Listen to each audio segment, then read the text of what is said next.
Finn Balor to leave the Judgment Day and join a top TNA faction? Exploring the possibility. This week hasn't gone exactly as planned for Finn Balor.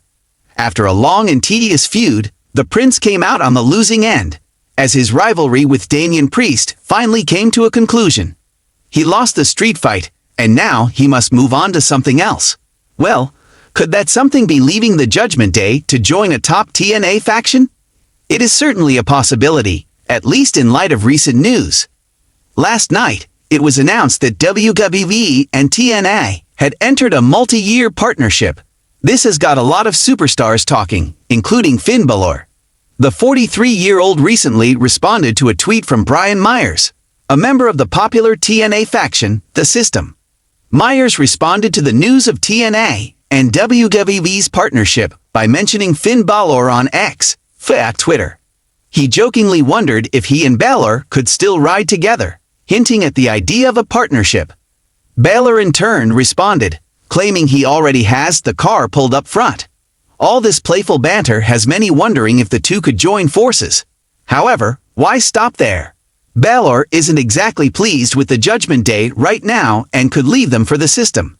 The Prince would be a great addition to the group that consists of Myers, Eddie Edwards, JDC, Alicia Edwards, and their leader, Moose.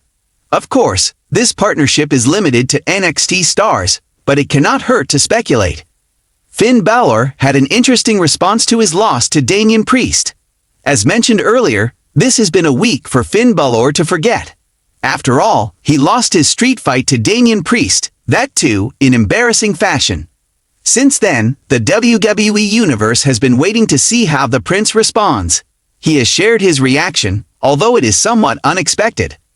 The Prince took to X to share a picture from his match with the Archer of Infamy. The image in question saw him lying on a stretcher while Priest beat him up. However, there was an interesting edit attached to it, as Balor had photoshopped an Arsenal FC badge onto Priest's face and a Tottenham Hotspurs badge onto his. This might be a way for Balor to express his frustration, both with his loss and the recent North London Derby loss of his favorite team, Tottenham Hotspurs. That aside, the next few days will be interesting for Balor, particularly because many will be watching to see what he does next.